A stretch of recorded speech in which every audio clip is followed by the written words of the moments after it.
नमस्कार दोस्तों, मैं दिग्विजय सिंह आप सबका बहुत स्वागत करता हूं दिग्विजय इकोनॉमिका में। कैसे हैं आप लोग और कैसे चल रही है आपकी जीत की तैयारी। दोस्तों, आज के वीडियो में मैं बात करने वाला हूं मार्शल लर्नर कंडीशन की और फिर मैं बात करूंगा जे कर्व इफेक्ट की। तो दोस्तों, ये वीडियो कंपटीशन के पॉइंट ऑफ व्यू से बहुत ज्यादा इंपॉर्टेंट है। पूरे वीडियो को बिल्कुल लास्ट तक देखिए और दिग्विजय इकोनॉमिका को अगर आपने सब्सक्राइब नहीं किया है तो दिग्विजय इकोनॉमिका को सब्सक्राइब करिए ताकि इकोनॉमिक रिलेटेड सबसे ऑथेंटिक और बेस्ट मटेरियल आपको मिल सके। इकोनॉमिक्स का मतलब दिग्विजय इकोनॉमिका। दोस्तों, पिछला लेक्चर हमारा डिवैल्यूएशन के ऊपर था। आपने देखा कि कोई कंट्री अपने एक्सपोर्ट को प्रमोट करने के लिए तथा इंपोर्ट को रिस्ट्रिक्ट करने के लिए डिवैल्यूएशन की पॉलिसी अडॉप्ट करता है। जब कोई देश की सरकार जानबूझकर एक सोची समझी रणनीति के तहत अपने करेंसी के एक्सटर्नल वैल्यू को रेस्ट ऑफ द वर्ल्ड की इंटरनेशनल एक्सेप्टेड करेंसी के कंपैरिजन में कम कर देते हैं, तो इसको हम डिवैल्यूएशन करते हैं। डिवैल्यूएशन में हमारा जो एक्सपोर्ट होता है वो रेस्ट ऑफ द वर्ल्ड के लिए सस्ता हो जाता है, इसलिए हमारे एक्सपोर्ट प्रोडक्ट की जो डिमांड है वो रेस्ट ऑफ द वर्ल्ड में बढ़ जाती है, जिससे बहुत बड़े पैमाने पे विदेशी मुद्रा, foreign exchange reserve, dollar, euro, pound हमारे वहां आते हैं। दूसरी तरफ जब हम विदेशों से चीजों को इंपोर्ट करते हैं तो रुपए के रूप में वो महंगी हो जाती है, इसलिए हम इंपोर्ट को कम खरीदते हैं, जिससे कि विदेशी मुद्रा भंडार की बचत होती है। तो एक तरीके से डिवैल्यूएशन एक एक्सपोर्ट प्रमोशन पॉलिसी के रूप में तथा इंपोर्ट रिस्ट्रिक्शन पॉलिसी के रूप में सामने आता है। मैं आपको बहुत क्रिस्टल क्लियर कर दूं कि डिवैल्यूएशन की वजह से कभी भी जो इंटरनल प्राइसेज है डोमेस्टिक इकोनॉमी की वो प्रभावित नहीं होंगी। इसका मतलब यह है कि जो डोमेस्टिक प्राइसेज है वो इससे किसी तरह से प्रभावित नहीं होते हैं। सिर्फ जो है डॉलर के रूप में या फिर रुपए के रूप में विदेशी चीजें हमारे वहां सस्ती या महंगी हो जाती हैं, इसीलिए इसके वजह से एक्सपोर्ट जो है प्रमोट हो जाता है, क्योंकि हमारी सामान विदेशों में सस्ती हो गई होती है और विदेशी सामान हमारे वहां महंगी हो गई होती है। तो दोस्तों, यहां पे प्रश्न ये है कि क्या डिवैल्यूएशन करके क्या हमेशा ही कोई देश बैलेंस ऑफ पेमेंट को बेटर कर सकता है? यहां के इसी तथ्य के ऊपर, इसी सिचुएशन के ऊपर काम किया मार्शल लर्नर कंडीशन ने और उन्होंने यह बताया कि डिवैल्यूएशन करके हमेशा बैलेंस ऑफ पेमेंट को बेटर नहीं किया जा सकता है। हमेशा आप देखेंगे first and second world war के बीच में एक डिवैल्यूएशन की पूरी सीरीज चली थी। लोगों ने बहुत ज्यादा डिवैल्यूएशन किया। आप अभी भी देखते हो कि जब चाइना और यूएस के बीच ट्रेड वार होता है तो चाइना अपनी करेंसी का डिवैल्यूएशन कर देता है। मार्शल लर्नर कंडीशन का पूरा हाइपोथेसिस इसके ऊपर आधारित है कि क्या बैलेंस ऑफ पेमेंट हमेशा ही एक्सपोर्ट को प्रमोट कर पाता है, क्या हमेशा ही इंपोर्ट को रोक पाता है और क्या हमेशा ही डिवैल्यूएशन बैलेंस ऑफ पेमेंट को ठीक कर पाएगा कि नहीं। मार्शल लर्नर कंडीशंस ने कुछ शर्तें हैं, मार्शल लर्नर की कुछ शर्तें हैं। इन शर्तों के आधार पे हम ये बता सकते हैं कि डिवैल्यूएशन किसी इकोनॉमी के बैलेंस ऑफ पेमेंट को ठीक कर पाएगा, नहीं ठीक कर पाएगा या फिर खराब कर देगा। देखिए, यहां पे जो मार्शल लर्नर कंडीशन है वो कुछ इस तरह से है। If price elasticity of export plus price elasticity of import greater than 1 then balance of trade reforms. This is the first condition कि if price elasticity of export plus price elasticity of import greater than 1 then balance of payment reform। इसका मतलब अगर निर्यातों का मूल्य लोच plus आयातों का मूल्य लोच अगर एक से ज्यादा है तो बैलेंस ऑफ पेमेंट आपके जो है तो डिवैल्यूएशन आपके बैलेंस ऑफ ट्रेड को या फिर करेंट अकाउंट को बेहतर कर पाएगा। दूसरा कंडीशन ये है कि if price elasticity of export plus price elasticity of import equal to 1, मतलब अगर निर्यातों का मूल्य लोच और आयातों का मूल्य लोच अगर एक के बराबर है तो ये बैलेंस ऑफ ट्रेड के ऊपर कोई प्रभाव नहीं डालेगा, इनएक्टिव हो जाएगा, न्यूट्रल इफेक्ट होगा। ना आपका एक्सपोर्ट बढ़ पाएगा ना आपका इंपोर्ट रुक पाएगा, कोई प्रभाव नहीं होगा अगर निर्यातों का मूल्य लोच और आयातों का मूल्य लोच का योग एक के बराबर है। और तीसरा, if price elasticity of export plus price elasticity of import less than 1 है तो इससे balance of trade, current account और भी खराब हो जाएगा। चलिए इस कंडीशंस के ऊपर हम विचार करते हैं कि आखिर में मार्शल लर्नर कहना क्या चाहते थे। देखिए, सबसे पहले हम विचार कर लेते हैं पहला कंडीशन कि अगर price elasticity of export plus price elasticity of import greater then है तो आपका बैलेंस ऑफ पेमेंट बेटर हो जाएगा या फिर एक्सपोर्ट प्रमोट हो जाएगा और इंपोर्ट रुक जाएगा। देखिए, जो आप रेस्ट ऑफ द वर्ल्ड में प्रोडक्ट सेल कर रहे हैं उसकी नेचर क्या है, कैरेक्टरिस्टिक्स क्या है। साथ ही साथ जो रेस्ट ऑफ द वर्ल्ड से चीजों को आप इंपोर्ट कर रहे हैं, चाहे वो गुड्स के रूप में हो चाहे वो सर्विसेज के रूप में, उसका नेचर क्या है, उसका जो है क्या स्ट्रक्चर है, इसके ऊपर ये आप बता सकते हो कि डिवेल्युएशन फलदायी होगा कि नहीं। मान लीजिए कि चाइना है और China rest of the world में मोबाइल प्रोडक्ट को सेल कर रहा है, डायोड को सेल कर रहा है, साथ ही साथ बहुत से इंजीनियरिंग गुड्स को कर रहा है, बहुत से फार्मास्यूटिकल सेक्टर की चीजों को रेस्ट ऑफ द वर्ल्ड में एक्सपोर्ट कर रहा है, बहुत ज्यादा वो जो इलेक्ट्रॉनिक सामानों को जो है रेस्ट ऑफ द वर्ल्ड में सेल कर रहा है। दोस्तों जो चीजें वो सेल कर रहा है उसकी प्राइस इलास्टिसिटी ग्रेटर देन 1 है। मतलब अगर कीमतों में थोड़ी सी भी कमी की जाए तो लोग उसकी डिमांड बढ़ा देते हैं, क्योंकि उसके बहुत ज्यादा इकोनॉमी में सब्स्टिट्यूट ही अवेलेबल नहीं है। इसका मतलब है कि अगर चाइना अपनी करेंसी का डिवैल्यूएशन करेगा तो जो उसके प्रोडक्ट है वो रेस्ट ऑफ द वर्ल्ड में बड़ी तेजी से उसकी डिमांड होगी, क्योंकि उसकी प्राइस इलास्टिसिटी ग्रेटर देन 1 है। तो अगर प्राइस इलास्टिसिटी ग्रेटर देन 1 है, मतलब अगर कीमतों में थोड़ी सी कमी हो और डिमांड बहुत ज्यादा बढ़ जाए तो ही तो डिवैल्यूएशन आपके लिए फ्रूटफुल है। अगर मान लीजिए कि चाइना ने मोबाइल के प्राइसेस में 10% का ऑफर दिया या फिर 20% का ऑफर किया और रेस्ट ऑफ द वर्ल्ड में मोबाइल के सब्स्टिट्यूट चूंकि उसके बराबर नहीं है, उतने सस्ते नहीं है, तो बहुत ज्यादा डिमांड हो जाएगी। तो ऐसे में जब price elasticity of export greater than 1 होगी तो उसका एक्सपोर्ट बहुत ज्यादा बढ़ जाएगा, वो विदेशी मुद्रा को बहुत ज्यादा कमा पाएगा।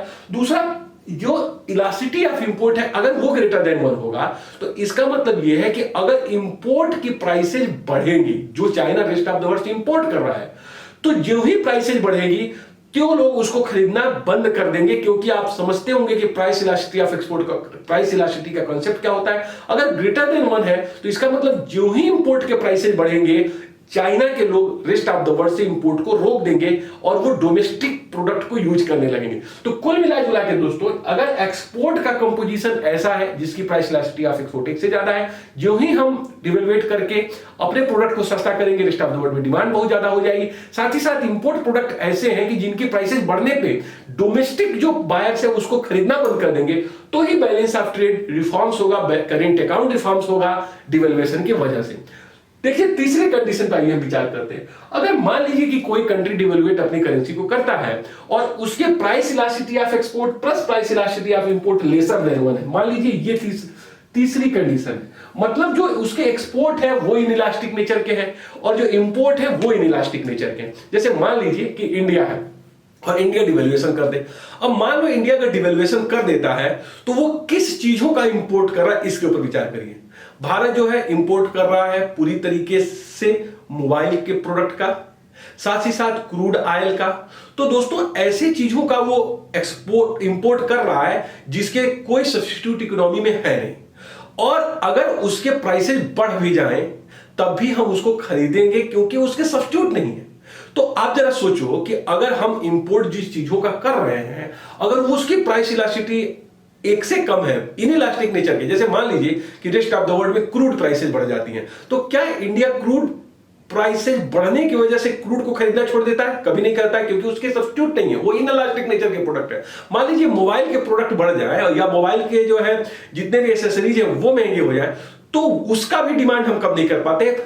ये अलग बात है कि हम उसको उतना ही परचेज करेंगे और डॉलर ज्यादा खर्च करेंगे। इसका मतलब देखो, अगर तीसरा कंडीशन है तो हमारा इंपोर्ट रुकेगा नहीं, उतना ही इंपोर्ट हम करेंगे और पहले से ज्यादा डॉलर पे करेंगे, तो बैलेंस ऑफ ट्रेड और भी ज्यादा वर्स हो जाएगा। दूसरा देखिए, आपके एक्सपोर्ट ऐसे हैं जिसकी प्राइस इलास्टिसिटी 1 से कम है, मतलब वो भी इनइलास्टिक नेचर के। आप क्या एक्सपोर्ट करते हैं? आप एक्सपोर्ट करते हैं चाय की पत्ती, आप एक्सपोर्ट करते हैं चावल, आप एक्सपोर्ट करते हैं ऐसे रॉ मटेरियल जिसके खूब ज्यादा substitute rest of the world में अवेलेबल है। जो ही आपकी एक्सपोर्ट सस्ती होती हैं उसकी डिमांड ही नहीं बढ़ती है। लाइक एग्जांपल मैं क्या करना चाहता हूं, जैसे मान लो डिवेल्युएशन की वजह से मैंने कहा कि एक्सपोर्ट प्रोडक्ट सस्ते हो जाते हैं और आप टाटा नमक के एक्सपोर्टर हो, तो भाई ये बताओ कि अगर टाटा नमक जो 22 रुपए की आती है वो 15 रुपए की हो जाए तो क्या आप टाटा नमक के कंजम्पशन को बढ़ा लोगे? क्या नहीं।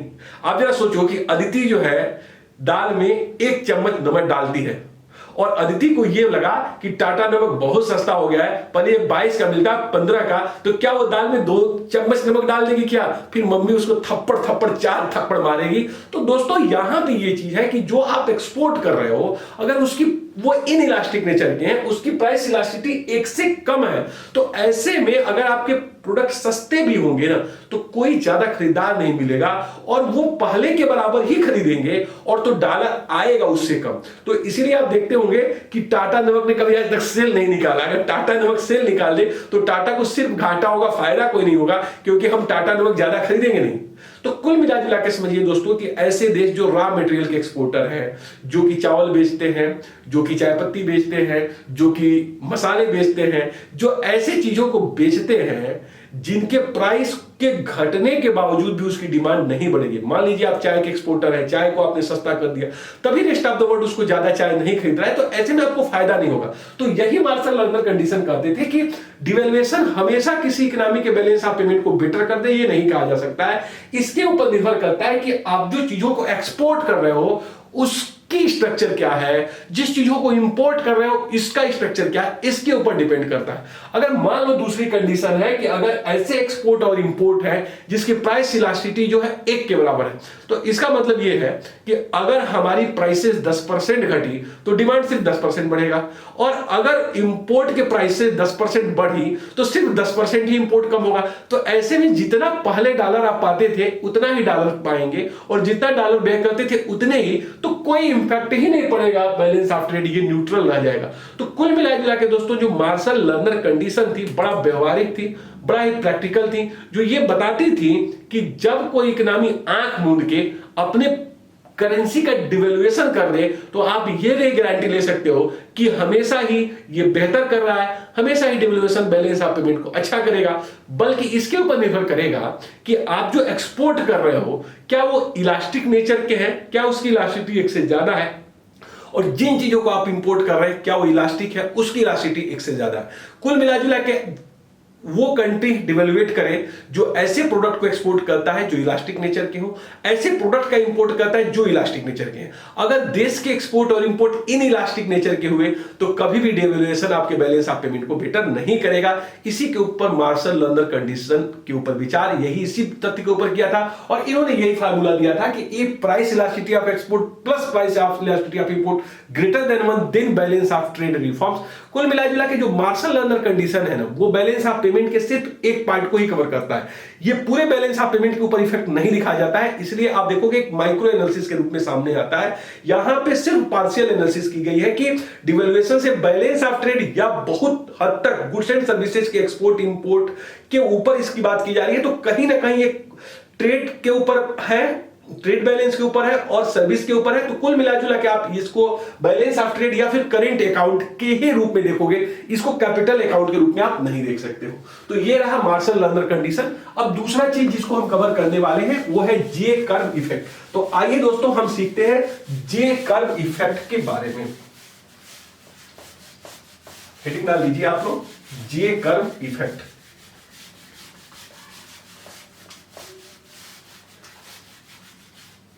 अब आइए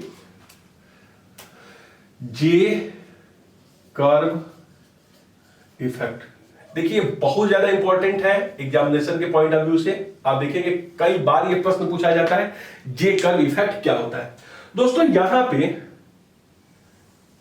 एक डायग्राम मैं खींच रहा हूं, ये है बैलेंस ऑफ ट्रेड और ये है पॉजिटिव सिचुएशन, और ये जो ओरिजिन के नीचे है ये है निगेटिव सिचुएशन, और यहां पे हम ले ले रहे हैं पीरियड टाइम, पीरियड। ये है जे कर्व।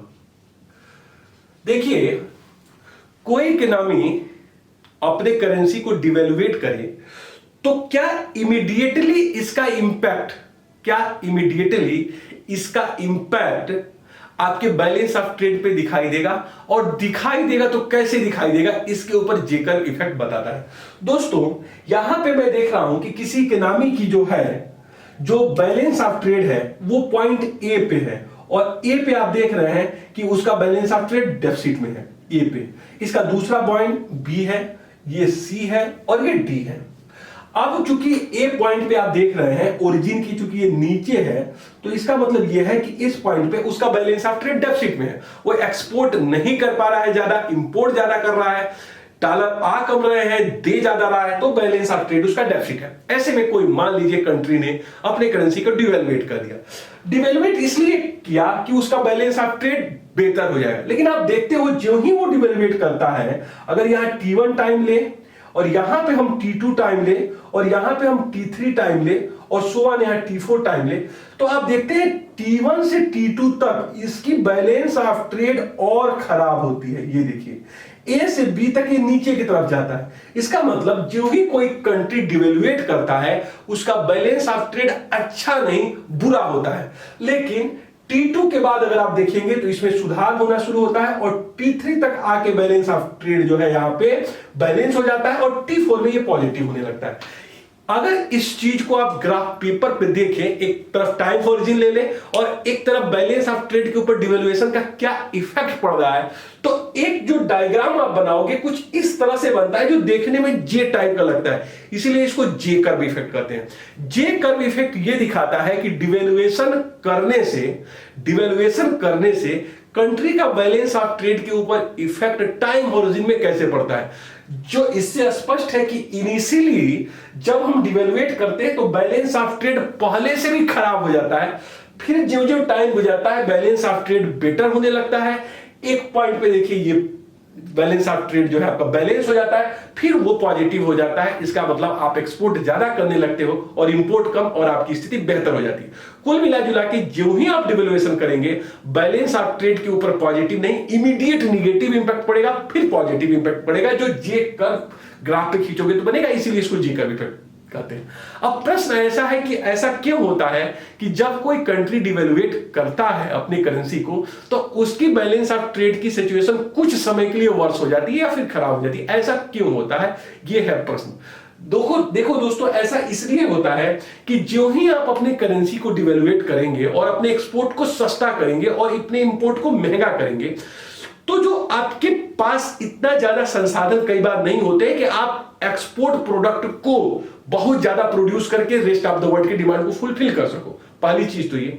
दूसरी चीज, तो अगर आपने सस्ता कर दिया प्रोडक्ट को और उतने बड़े पैमाने, जैसे इंडिया में आप देखिए 66 में जो है डिवेल्युएशन किया गया, 91 में डिवेल्युएशन किया, 49 में डिवेल्युएशन किया, तो शुरू के दो डिवेल्युएशन थे 49 वाले 66 वाले, वो बहुत ज्यादा फलाई नहीं रहे, फ्रूटफुल नहीं। इसका रीजन ये था कि आपने डिवेल्युएट तो किया, लेकिन क्या जो रेस्ट ऑफ द वर्ल्ड की डिमांड होगी आपके प्रोडक्ट के लिए, क्या उसको आपके डोमेस्टिक लेवल पे प्रोड्यूस किया गया कि नहीं? अगर नहीं किए हैं तो सिर्फ सस्ता ही हो गया एक्सपोर्ट, डॉलर कम आएगा। तो पहले ये चीज होता है कि आप अपने एक्सपोर्ट के रिसोर्सेज को इकट्ठा करके बहुत ज्यादा एक्सपोर्ट प्रोडक्ट इकट्ठा करें। और दूसरा क्या होता है कि जो ही आप डिवेल्युएट करते हैं रेस्ट ऑफ द वर्ल्ड आपके प्रोडक्ट की डिमांड तुरंत नहीं बढ़ाता, क्योंकि देखिए रेस्ट ऑफ द वर्ल्ड में जो एक्सपोर्ट और इंपोर्ट का नेचर है ना, और रेस्ट ऑफ द वर्ल्ड पहले जो है कहां से एक्सपोर्ट करना है, किस प्रोडक्ट का एक्सपोर्ट करता है, वो टेंडर निकालता है और एक सर्टेन टाइम के लिए वो फिक्स होता है कि हम 3 महीने से 4 महीने तक आपके द्वारा लो प्राइस पे जो टेंडरिंग हुआ उस पर लेंगे। तो तुरंत वो अपने डिमांड को शिफ्ट नहीं कर पाता, इसमें एक टाइम लग जाता है। इसका मतलब यह है कि जो ही हम डिवेल्युएशन करेंगे उसमें हमको कुछ टाइम लगेगा कि हम एक्सपोर्ट प्रोडक्ट को प्रोड्यूस करें, रेस्ट ऑफ द वर्ल्ड के डिमांड को अट्रैक्टिव करें, तो एक्सपोर्ट बढ़ने में टाइम लगेगा। इसी तरह जो ही आप डिवेल्युएशन करोगे और इंपोर्ट को महंगा कर दोगे तो रेस्ट ऑफ द वर्ल्ड का जो इंपोर्ट है आपकी इकोनॉमी में तुरंत नहीं रुकेगा। क्यों? क्योंकि आपको चाहिए कि सब्स्टिट्यूट प्रोडक्ट को अपनी इकोनॉमी में आप प्रोड्यूस करें। अगर आप जो चीजों को महंगा कर दिए और उसका सब्स्टिट्यूट आपकी इकोनॉमी में नहीं बन पाया है तो अभी आप उस प्रोडक्ट को परचेज करोगे और महंगे रेट पे परचेज करोगे। तो कुल मिला जुला के शुरू में एक्सपोर्ट बढ़ा नहीं और इंपोर्ट रुका नहीं, तो उल्टा डॉलर कमाएंगे कम और देंगे ज्यादा, तो बैलेंस ऑफ ट्रेड देखिए खराब हो गया। लेकिन एक टाइम पीरियड के बाद जब आप एक्सपोर्ट प्रोडक्ट को प्रोड्यूस कर लेते हो और साथ ही इंपोर्ट सब्स्टिट्यूट प्रोडक्ट को भी प्रोड्यूस कर लेते हो, तो क्या होता है कि आप एक्सपोर्ट ज्यादा कर पाते हो, क्योंकि आपने एक्सपोर्ट के प्रोडक्ट गुड्स एंड सर्विसेज को प्रोड्यूस कर लिया है अपने कैपेसिटी के हिसाब से। और दूसरा, जो चीजों को रेस्ट ऑफ द वर्ल्ड से इंपोर्ट कर रहे हो ना, उसके भी सब्स्टिट्यूट प्रोडक्ट को आपने वहां प्रोड्यूस कर लिया है। तो ऐसे में क्या होगा कि एक्सपोर्ट प्रमोट हो जाएगा और इंपोर्ट तब रुकेगा तो बैलेंस ऑफ ट्रेड जो है बी बिंदु के बाद जो है पॉजिटिव होने लगेगा। और ये देखने में चूंकि जे टाइप का लग रहा है, इसीलिए इसको जे कर्व इफेक्ट कहते हैं। तो दोस्तों, जे कर्व इफेक्ट सिंपली ये बताता है कि अगर कोई देश की गवर्नमेंट अपने करेंसी को डिवेल्युएट कर दिया है तो immediately balance of trade current account better नहीं होता है, उसमें थोड़ा सा टाइम लग जाता है एक्सपोर्ट को प्रमोट करने में, इंपोर्ट को रोकने में। और ये जो है ग्राफ पेपर पे जे टाइप का साइन बनाता है, इसलिए इसको जे कर इफेक्ट करते हैं। तो दोस्तों आज हमने डिवेल्युएशन से संबंधित जो कॉन्सेप्ट है उसको क्लियर किया है। नेक्स्ट वीडियो में हम लोग आपसे बात करेंगे एक्सचेंज रेट पे, एक्सचेंज रेट डिटर्मिनेशन पे। तो ये वीडियो आप सबके लिए बहुत ही ज्यादा बेटर है, इसको पूरी तन्मयता के साथ, पूरे मन के साथ देखिए और दिग्विजय इकोनॉमिका से जुड़े रहिए। हम अपना पूरा प्रयास कर रहे हैं, क्या आप अपना पूरा प्रयास कर रहे हैं? अपने क्षमताओं का पूरा प्रयास करना, समय का कदर करना, अपने बड़ों का रिस्पेक्ट करना, माँ बाप का आशीर्वाद लेना, कुछ ऐसी चीजें हैं जो आपको पॉजिटिव बनाती हैं। और हमेशा विजय पॉजिटिव लोगों का ही होता है, कभी भी निगेटिव लोगों से मत मिलिए। अपने मंजिल को, अपने लक्ष्य को हमेशा अपने जहन में रखिए, अपने दिमाग में रखिए कि मुझे कुछ बड़ा करना है, मुझे कुछ अच्छा करना है। हमेशा हार्ड वर्क करना इंपॉर्टेंट नहीं है, स्मार्ट वर्क करिए। क्या करना है, क्या पढ़ना है, इसके ऊपर ज्यादा फोकस करिए। पढ़ते तो बहुत है लेकिन क्या पढ़ते हैं इसके ऊपर भी फोकस करिए कि क्या चीज है, किस तरह के मटेरियल है, क्वालिटी वाला है कि नहीं, ये सभी चीजों को अपने ध्यान में रखिए।